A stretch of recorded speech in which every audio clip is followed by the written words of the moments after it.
Advent күнтізбесі деген ойын алып келдім.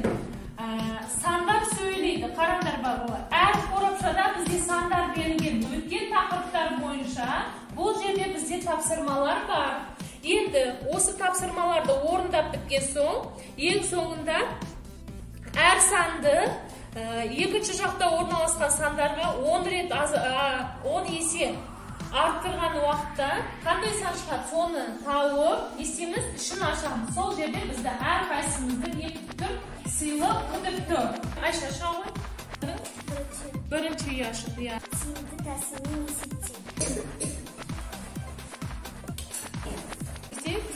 20. Ал енді 100-ге 20-ны қосса? 120. Жарайсың. Қалдықпен бөлуді. Жақсы.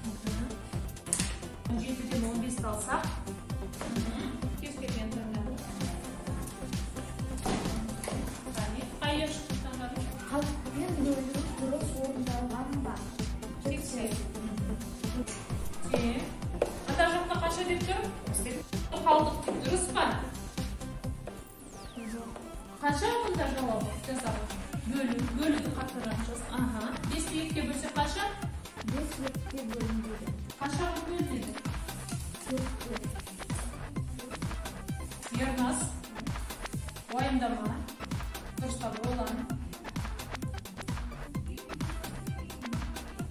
Енді дұрыс қалды ма? Дұрыс. Және бір. Өте жақсы. Жарайсың еді. Тапсырманы оқимыз. Қанекей. Қайсысын кіргіземіз ал? Нұрасыл, жылдан? Жылдан. Сонда жауабы қанша шығар кен?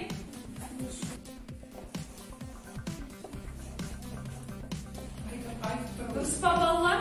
Аяшан айтамыз. Ауданды қалай таптың? Ауданды біз Ұзындығына енін теңі бізде 15 сантиметр. Квадрат. Ал Периметрін біз бұлай айтамыз. Ұзындығын қосамыз 7 метр. Сосын көбейтеміз 12-ге теңі шықты бізде 16 сантиметр. Өте жақсы. Бізде теңдеу берілген, соны шығаруымыз қажет. Белгісіз аны табу үшін не істейміз? Көбейту.